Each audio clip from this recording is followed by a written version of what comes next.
opening this? No, you are. Okay. Well, I thought Isaiah was. are you opening this? He chickened He's out. inhaling chest bars. I'll open this up next time. Okay. We joined forces tonight for those of you watching virtually because we didn't have a whole lot show. Everybody was busy in storms, and so we joined forces. We're all together in the living room. So, but we're glad that we're here. So, Well, of course. so we're together tonight, and it's kind of been a little bit of a tough go lately. A little bit. Just a little bit of a tough go lately. Okay. I think everybody can kind of relate to that sometimes. It's not always just a smooth go. Sometimes it's kind of bumpy, and sometimes we struggle, and sometimes we have battles, not with each other, just sometimes it's just inside battles. Sometimes it's battles with things in life, and sometimes it's battles with the devil. And sometimes all those things kind of pile on top of each other. So, just Rex preached a message here a while back, and well, I guess Sunday. It was Sunday. And he was talking about, you know, we always hear it, and people have said it 1,000 times, but if the devil's not bothering you, if he's quiet in your life, it's probably a reason to worry. Not that you want the devil to bother you, but when if everything just is, if he's not bothering you for doing your best or God's will or trying to stay in God's word or anything like that, then he might have you where he wants you. But he's definitely bothered us lately. It just seems like a rapid fire of not really setbacks, just temptations, I guess, or distractions or something, and we're just trying to push through because we've got big stuff in our life and big stuff on our plate and big decisions and big things that we've been praying about, and just really trying to push real hard to stay in God's plan and in his will and pray and all that kind of good stuff and just seek what he wants out of us and where he wants us. And it just, I mean, every day we talk about it like, what's it going to be tomorrow? You know, and I try not to give the devil a lot of credit because he doesn't deserve credit. And I feel like sometimes when we give him a lot of credit, then I don't know if it gives him more power or what. But we have battles in our life. And I taught an adult class in our last Bible school. And my lesson then was kind of what I'd been kind of studying a little bit. And I don't know, I just kind of took it upon myself to kind of pick out some of the hardest places in the Bible to study and just see what I could pull out of it. And a lot of that was like the genealogy. This person begat this person, begat this person, and God gave me a real good lesson out of that. So I've been kind of studying down through a lot of the genealogy stuff, and that put me in, I think it's First Chronicles. I'm gonna read in two places. Yeah, First Chronicles. The first place I'm gonna read is chapter 10. But this is about battles, and there is a commonality in these two things that I'm going to read, and they're both real short and they're real close together.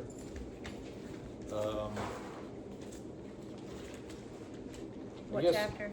I'm going to read chapter 5 first and then 10. Yeah. A little bit in chapter 5 and a little bit in chapter 10.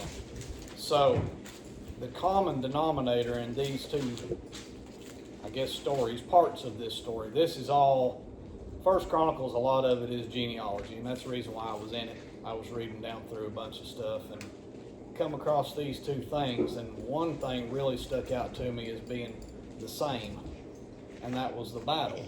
In both of these things, there is a battle. But in that battle, there is a very distinct difference between the two battles. So we'll read through this a little bit and then we'll talk about what that difference is. I'm going to start in the 17th verse of the 5th chapter. And before all this was all just genealogy and this person begat this person, but it's going to talk about these people right here, a little section. So it says, all these were reckoned by genealogies in the days of Jotham, king of Judah, and in the days of Jeroboam, king of Israel, the sons of Reuben and the Gadites, and half the tribe of Manasseh, of valiant men, men able to bear buckler and sword, and shoot with bow, and skillful in war, were 40,760 that went out to the war. And they made war with the Hagarites and with Jeter, and Nephish and Nodab. And they were helped against them, and the Hagarites were delivered into their hand, and all that were with them, for they cried unto God in the battle. And he was entreated of them, because they put their trust in him. I'm going to skip 21 and go to 22. For there fell down many slain, because the war was of God. Now, this battle, if you'll notice, in the 18th verse, it talks about them being valiant. They were able to bear buckler, and they were good with the sword, and they were good with the bow, and they were skillful in war. They were trained, well trained, and they were valiant. But that's not what made them win this battle. They could have had all that training, they could have had all them skills and been the best swordsmen, the best arrow shooters or whatever, archers that you've ever seen. But the reason that they won this battle was because they put their trust in him. And they cried unto God in the battle, and he was entreated of them, because they put their trust in him, for there fell down many slain, because the war was of God. So this battle, they chose to rely on Jesus and on God.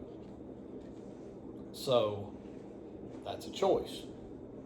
They had all the skills in the world, but they chose to get him in their battle. Now, the common factor here is the battle. Flip over to chapter 10. We're going to read about what happens when you don't have God in your battle. So we'll start in the first verse, and I'm going to skip a little bit, and then I'm going to read down towards the end. It says, Now the Philistines fought against Israel, and the men of Israel fled from before the Philistines and fell down slain in the Mount Gilboa. And the Philistines followed hard after Saul and after his sons, and the Philistines slew Jonathan and Abinadab and Abinadab and Malchishua, the sons of Saul. And the battle went sore against Saul, and the archers hit him, and he was wounded of the archers. Then said Saul to his armor-bearer, Draw thy sword, and thrust me through therewith, lest these uncircumcised come and abuse me. But his armor-bearer would not, for he was sore afraid. So Saul took a sword and fell upon it. And when his armor-bearer saw that Saul was dead, he fell likewise on the sword, and he died. So Saul died, and his 3 sons, and all of his house died together. I'm going to skip to the 13th verse. So Saul died for his transgressions which he committed against the Lord, even against the word of the Lord which he kept not, and also for asking counsel of one that had a familiar spirit to inquire of it, and inquired not of the Lord. Therefore he slew him, and turned the kingdom unto David the son of Jesse. So yeah, the archers hit him, and he was wounded, and he fell on his sword and all like that. But the real reason that Saul lost the battle is because he did not inquire of the Lord. That's why he lost the battle. He inquired of something other than God, a familiar spirit. If you'll read back over, he looked to, I forget that guy's name, some soothsayer or something like that, and tried to basically do some sort of, I don't know, witchcraft or whatever. But, so, ultimately that's why God slew him, is because he refused to look to him for the help in the battle. So, I just kind of read through this, and it just kind of made me think about, I'm not fighting with a sword, but sometimes I feel like I am. Sometimes it's inside, in here, that I feel like it's just a constant arrows and darts and swords and you name it from all corners. And I mean, if I think back of the battles that I've been in before in my life, that I did not ask God's help, that I win them, a lot of them I didn't. And I wonder why. I'm pretty sure that that's because I did not seek the help that I needed more than just my skills or whatever, my thoughts and my opinions of how I should do things in whatever I was battling with in that part of my life. And I just didn't look to Him for the help. So it kind of gave me a little bit of perspective for what we're dealing with now in this part of our life or whatever. And it just was a good reminder to me to make sure that I'm looking to Him. And I guess yesterday was a pretty good example of that. It was actually a perfect example of that, because yesterday was kind of a tough day. I struggled a lot through the day, and I was nervous, and my guts was in a knot, and I just was worrying about a million things at once. And I guess you could say the arrows were just coming at me left and right. And I mean, a lot of what I do at work, I work by myself, and that's kind of dangerous when you deal with, stress. Time alone sometimes helps, and sometimes it doesn't. Sometimes it lets you just stew on stuff, and it builds and builds. And I guess I was guilty at that part of the day of not looking to Him like I should have been. I was trying to roll it around in my own head and try to figure stuff out and deal with the stress that I was dealing with and my own thoughts and what I was going to do about stuff. And I wasn't praying like I should, and I wasn't looking to God like I should at that part of the day. And I was working out on Autumn Lane, and I was on the dead end of the water line. I was working, and I had not thought nothing about. I was just thinking about everything that I've been dealing with and everything that I was dealing with at the time. And I wasn't really thinking about even the message that Rex preached Sunday. And I turned off my valve that I was working on, got back in my work truck, and I was driving down the road. There's a big old hill that I come off, and I went to a stop sign and turned right to go back out towards 11W. And I was trying to pray. I finally kind of got my head a little bit clear, and I was really frustrated. And it was kind of a frustration prayer. And I told God, I'm like, God, I'm honestly tired of dealing with this. I'm exhausted. My mind is exhausted. I'm tired of having to think about all this stuff that I'm dealing with. And I was kind of frustrated. I wasn't mad at Him, and it wasn't in an angry way, but I was tense. And I'm telling you, out of the blue, he came over me, and I had to stop my truck in the middle of the road, because at that point in time, I knew in my bones that I had to get on my phone, and I knew a specific picture that I took of me and her at her altar 2 years ago. And I knew that I had to send her that picture, and I knew exactly what I had to say. So I was scrolling back through my camera roll back in 2024. I was going all the way back up to find that one picture, and it was of me and her praying. We were on the floor praying at her altar. And now the backstory to this is Sunday's message from Rex was, it has to start with an altar. That was his message. Of course, that spoke volumes to me, because those of you that don't, I think I might have talked about it in one of the other Bible studies. God laid it on my heart here a while back to build myself, like physically build myself a legit physical altar. Like, I have to build this altar for me to have an altar to pray. So I've been building this altar. So sure enough, Rex preaches this message about it has to start with an altar. And I was, adding that up in my own life. I've been building on this altar and trying to get it done, and I'm like, yeah, that message makes sense because here I am building an altar. Well, anyway, I'm sitting in the middle of the road on Autumn Lane trying to find this picture of me and her praying. And I knew that I had to send her this picture. And I knew that I had to say, it starts with an altar.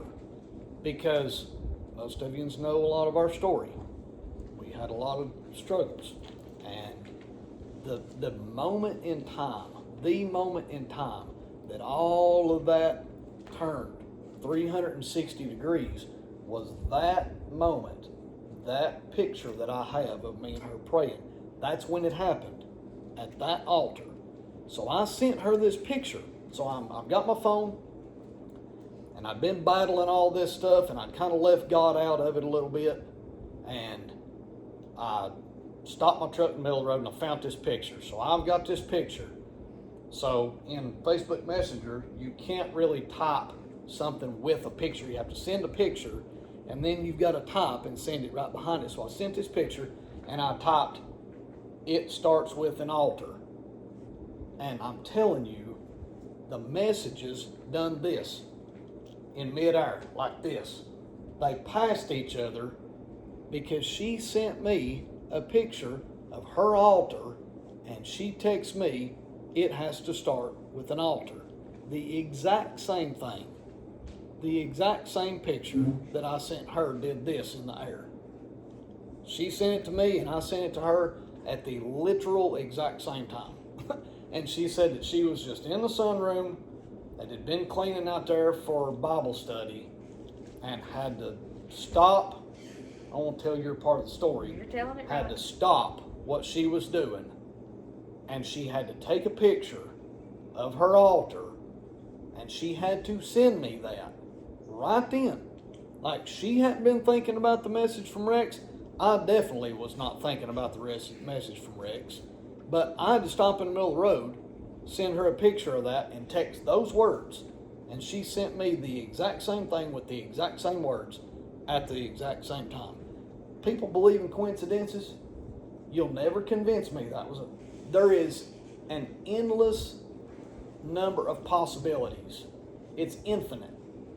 Of even if I even text her, or what I text her, or of that picture.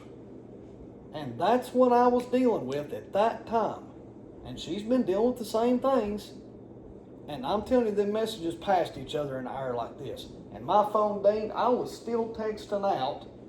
I think I was going to follow up with, and it has to be maintained every day, because that was the rest of Rex's message. And I was still typing that out, and here comes her picture and her text, and I'm like, it kind of smoked my brain a little bit, because it was a slightly different picture, but it was the same words, and I'm like, what happened to my phone? I thought it like carbon copied and sent it back to myself, but it was the same thing. And she called me, and she was like, really?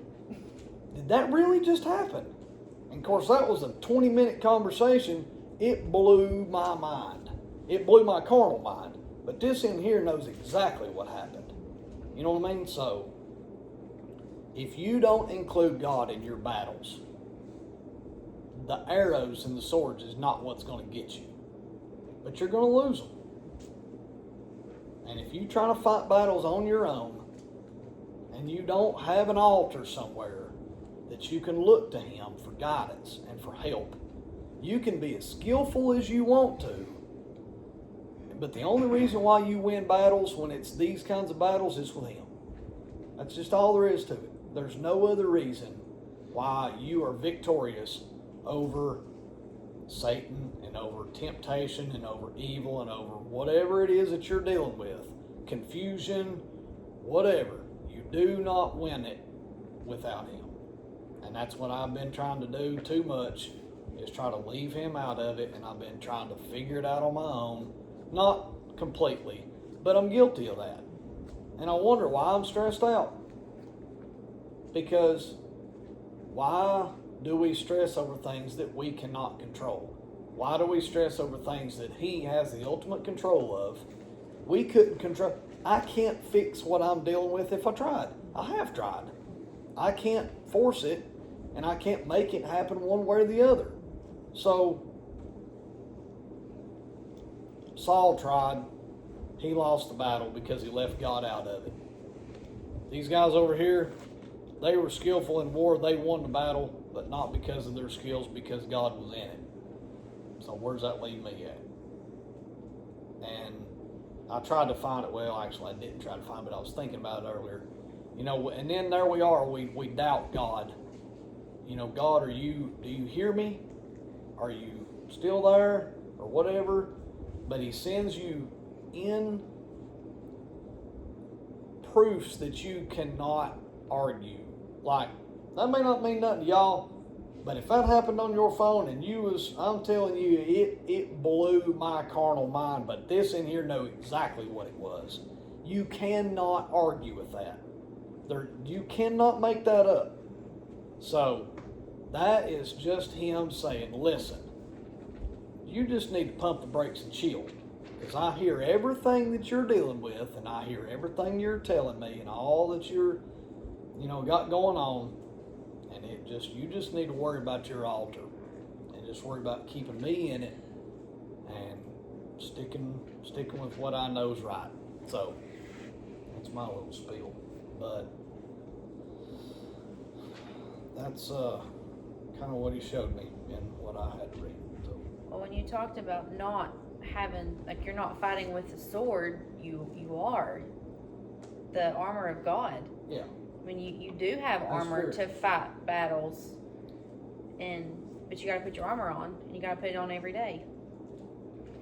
But what I was gonna teach, if we did separate again, hold on, I gotta find where I'm at. Yes, it's in the book of Numbers, chapter 20. And it goes right along with it's a battle, and it's questioning and wondering, God, where are you at? Why am I fighting this battle? Why did you take me here to just abandon me and leave me?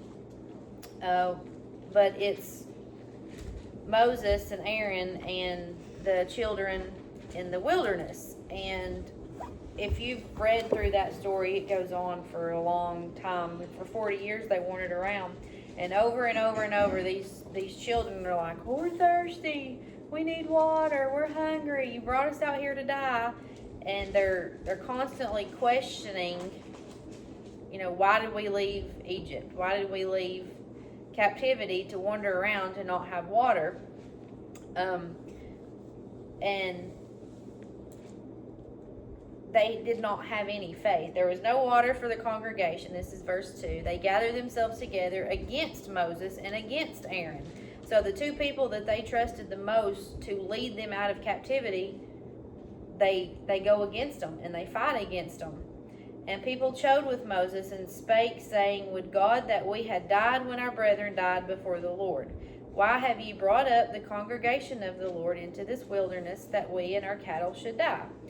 And wherefore have ye made us to come up out of Egypt to bring us into this evil place? It is no place of seed, or of figs, or of vines, or of pomegranates, neither is there any water to drink. They lost their vision. They knew that they were going to the land of plenty. They've conquered, they were worried about giants. They were worried about no food, no seeds, but yet God told them where he was going to take them, and they're not there yet. But if you read back over, they're almost there. They're just on the outskirts of it. It's just across that hill. And now they're complaining that there's no water. Moses and Aaron went from the presence of the assembly unto the door of the tabernacle of the congregation. They fell upon their faces. That was their altar. That we've talked about. And that's what I had wrote for my lesson. That was their altar. The glory of the Lord appeared unto them. So God came to talk to them. The Lord spake unto Moses, saying, take the rod, gather thou the assembly together, thou and Aaron thy brother, and speak unto the rock before their eyes, and it shall give forth his water, and thou shalt bring forth to them water out of the rock. So thou shalt give the congregation and their beasts drink. So God's going to give them water. Moses took the rod from before the Lord as he commanded him. The rod of Aaron was in the ark of the covenant. They had to go get it. And then Moses and Aaron gathered the congregation together before the rock. He said unto them, Hear now, ye rebels. So he's kind of Calling them out. he's calling them out, but the way I read it is he's kind of like, I don't want to say degrading them, but he's like, all right, y'all, finally, you want me to do something? Must we fetch you water out of this rock? Moses lifted up his hand. With his rod, he smote the rock twice. Well, what was he supposed to do? What did God tell him to do? Speak. But he didn't. He smote the rock twice. Water came out abundantly. The congregation drank, and their beasts also. So he did not do what he was supposed to do, but God still gave him water. He still gave those people water. He gave the cattle water. The Lord spake unto Moses and Aaron, Because you believe me not to sanctify me in the eyes of the children of Israel, therefore ye shall not bring this congregation into the land which I have given them. This is the water of Meribah, because the children of Israel strove with the Lord, and he was sanctified in them. And what I got out of all this, almost right, is still wrong. He was almost right. He went and got the rod. He gathered the people. He went before the rock, but he didn't do what he was supposed to do. It was almost the right thing, but it wasn't the right thing, so it was wrong. And I won't read on, but if you read on, all of this cost Aaron his life. Yep. He had to take Aaron on the top of Mount Horeb, Mount Hor, and take his clothes off of him, give his clothes to his son, and Aaron died and was left on top of the mountain. He did not even receive a proper burial because he did not speak to the rock when he was supposed to speak to the rock. They smote the rock instead. And I looked at that in my life. God is still going to provide what is needed, but what am I going to lose when I don't do something right? And how many times have I, almost, God tells me to do something. We talked about it this morning. God, of course, I wear dresses now because I felt led to do that, but I could walk around in a mini, what was it called? A mini dress? Like a mini skirt, like really short. I call them hoochie dresses. Okay, I can walk around in a hoochie dress. It's still a dress. I'm still in a dress. God told me to wear dresses. I'm still in a dress, but it's a hoochie dress. So it's almost right because it is a dress, but that would still be wrong. So that's what I saw in this, and there's more that you could read, and you guys are probably going to get more out of it than that, but that's what I saw was almost doing right is still doing wrong. And you can apply that to so many parts of your life, especially of my life.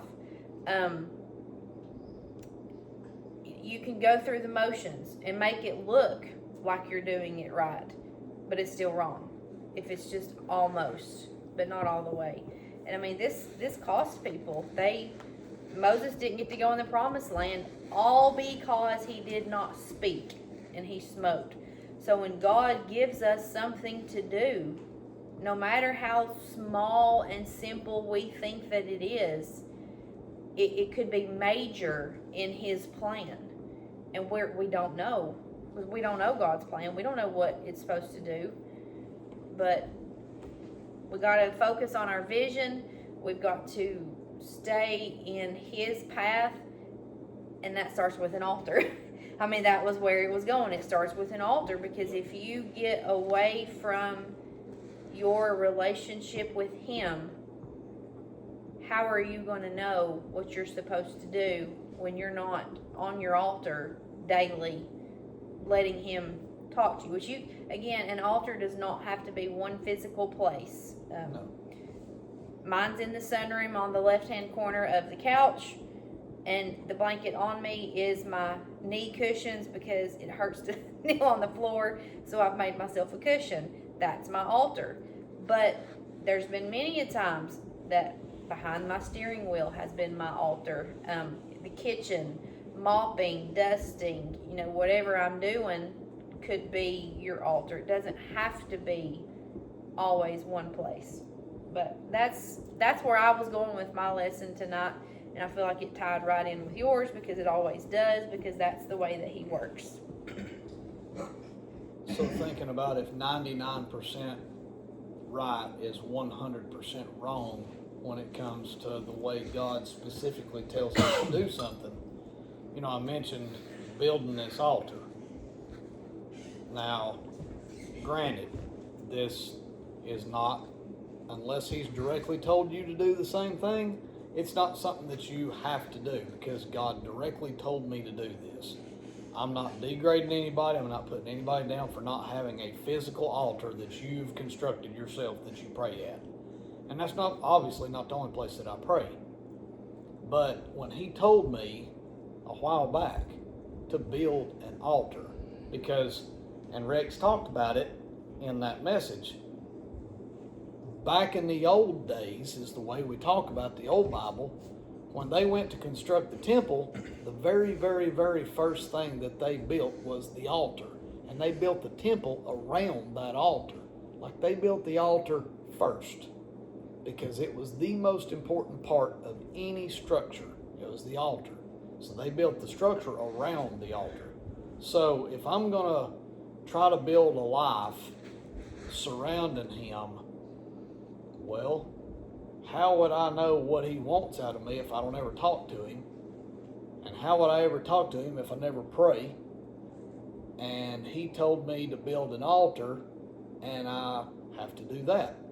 But that physical altar that I'm working on, still working on it, waiting on some more supplies, obviously is not the only way or the only ability that I have to pray. I pray all the time. I pray driving down the road. I pray in the shower. I pray before we go to bed. But that is a, what do you call it? Like a show of effort on my part. He told me to do it. I'm putting forth effort to do exactly the way he said. So, and I asked him, I said, Lord, if you want me to build this altar, what is it? How do you build an altar? Does it look like Stone Mountain's altar? Does it look like New Life's altar? Like a mourner's bench? People call them mourner's benches. Does it look like this coffee table? What does it look like? The altars, and I looked up pictures of what an altar, back when they used to sacrifice to God, the priests would sacrifice on an altar to God. And it looked like a weird table with like 4 things on each corner of it that they would lay a lamb or whatever and burn it to sacrifice. And I didn't feel like that's what my altar needed to look like. So I asked him, I said, Lord, what's it look like? You want me to build it? Do I just haphazardly just put something together and build something that resembles something that I can, pray on? And I asked him, I said, Lord, what does my altar need to look like? If you want me to build it, kind of give me an idea. And it just came to me, kind of the construction of it, about the size of it. And he wanted me to build it out of the native wood that they had, that they built all of it. And I'm not saying that I'm, going to burn sacrifices or anything on this, but he wanted me to build it out of what they built their altars out of, which is acacia. Well, I never found acacia, but we went to that place in Knoxville and they had it. So I got some acacia wood, and that's what I built my altar out of. I know that's all just details, and I know obviously that I can pray, and God will hear my prayer, and I can hear him without praying on this acacia wood altar. But that's what he told me to do. And doing it 99% right is not the way that he told me to do it. So I've done what I can to try to build it exactly the way he wants it, out of the way that he wanted it. And I just feel like that's a task that he gave me. It may have just even been just to see if I would do it. You know what I mean? To see if I would follow what he said to do.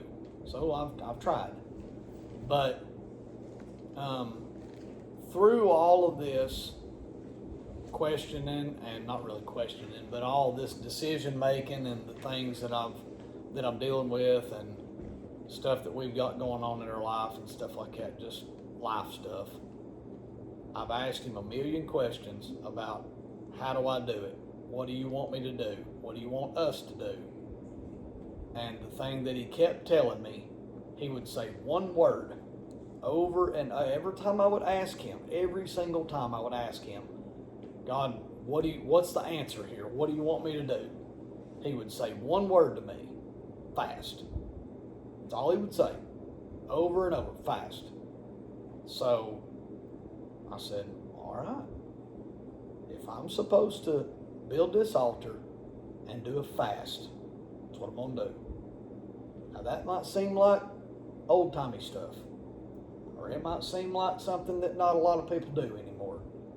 That like literally fast like they used to fast to try to find clarity or answers or, pray. So that's what I'm doing. So what if I just did most of that and then called it good and just made a decision on my own? Well, that's trying to fight a battle without God. So I'm going to start with my altar, and I'm going to do it 100% to the best that I know how. If I leave a piece out that he wanted me to do, it's because I didn't know. But I'm not going to intentionally leave 1% and do 99% of it. I'm going to do everything that I can to try to get exactly where he wants me to be. And I just have faith that he's going to tell me what he wants me to do. If that means build an altar out of acacia wood from Knoxville and fast and try to seek his will and guidance, that's what I'm going to do. So, I don't know.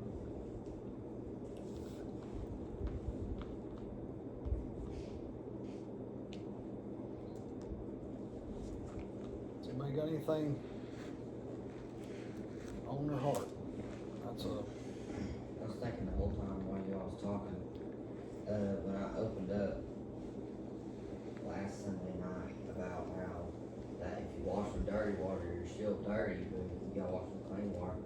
It starts with altar, but you gotta wash with clean water. You can't just make up something, and it won't work. That's exactly right. It starts with altar, but you gotta use clean water and right water to get washed off with. Yep. I mean, God is specific.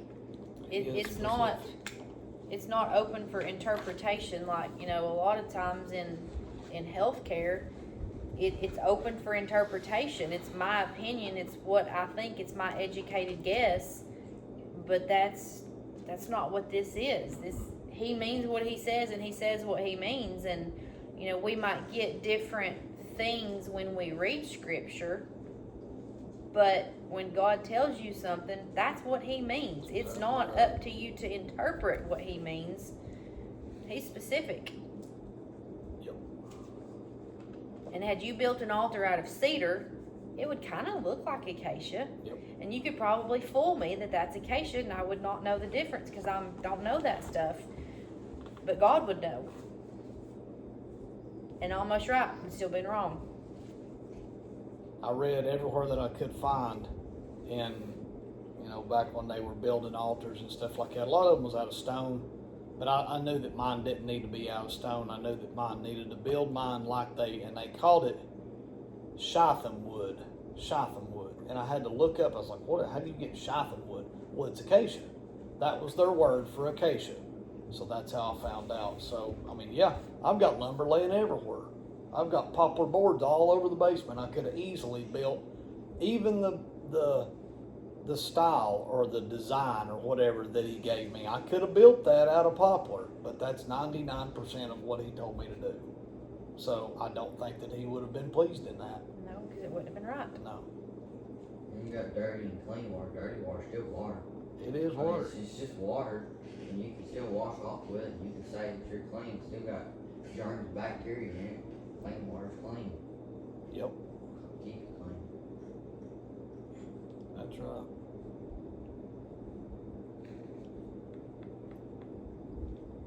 So we just keep on keeping on. I have faith that he's going to answer us. I have faith that he's going to answer me. And I know that he will because I'm looking to him. And I do not believe that he will just completely not answer me, you know. So I'm just doing what I know that he wants me to do, and waiting for an answer, and waiting for, you know, guidance. So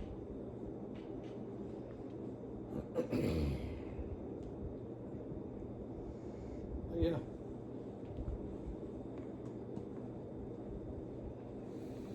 I think yesterday was neat knowing that he could speak to both of us at different locations at the same time, and we both heard. Yep. I think that in itself is a miracle. It is. Yep.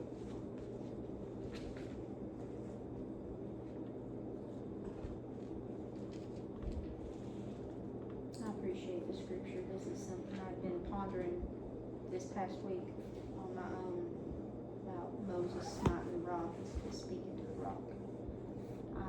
I've wondered, this is not something I'm fully convinced, I don't know, but I like to wonder if maybe these people were complaining and belly aching so much, you know, but God saw that and had a little bit of compassion towards them.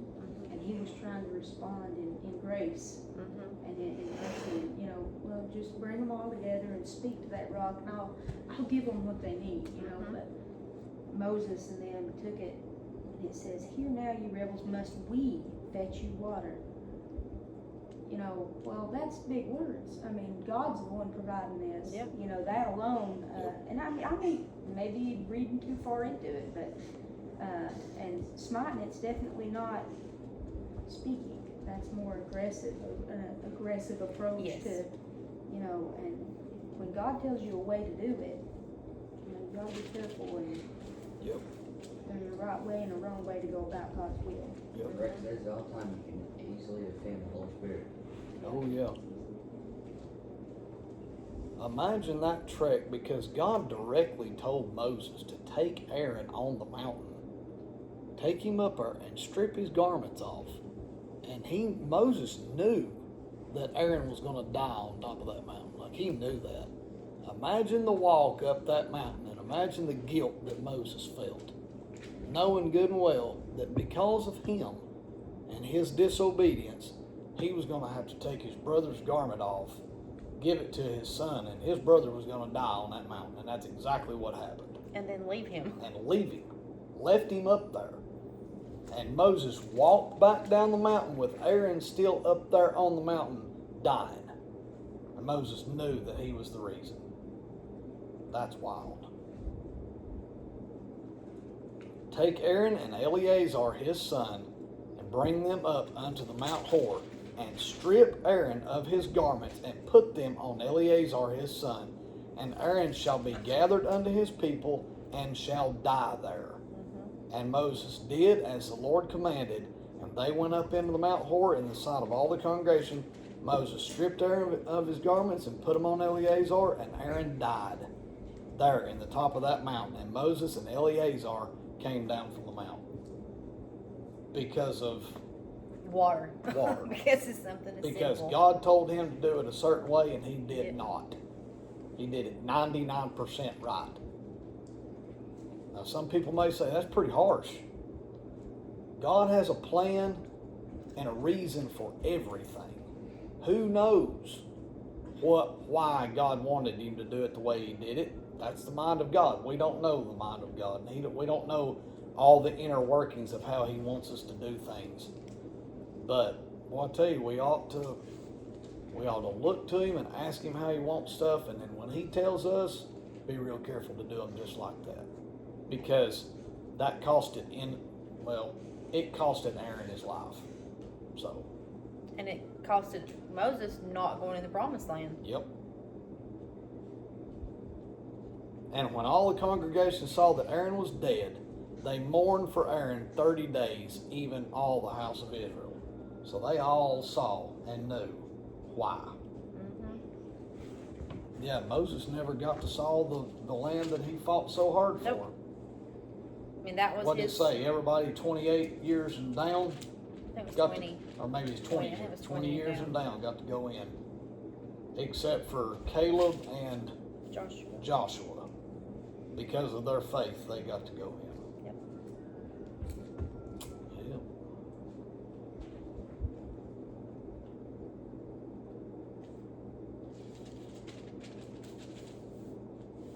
Say you want to teach your lesson? I wonder what that land was like. I wonder if it was like just regular land like this, or what it was. I mean, it's the Middle Where East. Canaan? Canaan land? Yeah, I wonder what it was like. It land with milk and honey flowing. I mean, it was I know, abundant. I don't know. I mean, you remember the story. They sent the spies over there to see what the land was like. They come back carrying a big bunch of grapes. Two Great. men had to carry the They, grapes. they had them between a pole like you carry a deer out of the mountain. Wow, it's crazy to think. Great big grapes, and that was proof that the land was plentiful. Mm-hmm. But two of the spies come up with this They're idea that giants. there's giants over there. Well, they just didn't have enough faith in God. God told them that that's your land. All you got to do is go in there. God was going to take care of the giants. The giants was not an issue. The God was going to fight that battle. That battle was God's, just like we read.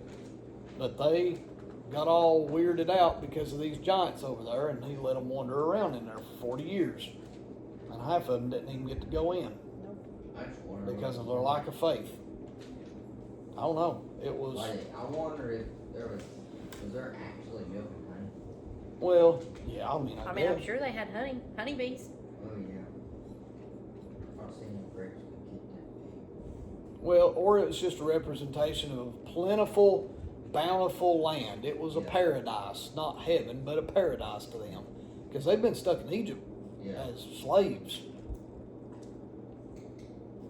So, I mean, when God tells you, this is yours, this is the way I want you to do it, you better just trust Him. Even if you don't understand Even it. if you don't understand it. Yep.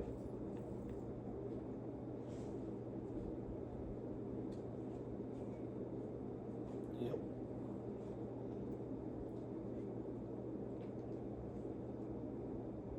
Anybody else? Does you got anything? No? Jackson, you want to close us? Yeah. Lord, thank you for this day. Thank you for this gathering right here at Bible study. Thank you for the good lesson that you gave us. Lord, want us to have to do a thing for having a good week that we've had so far. Lord, just having the rest of our week. Lord, stay healthy. Lord, bless you. Give us our sins. Amen. Amen. Good.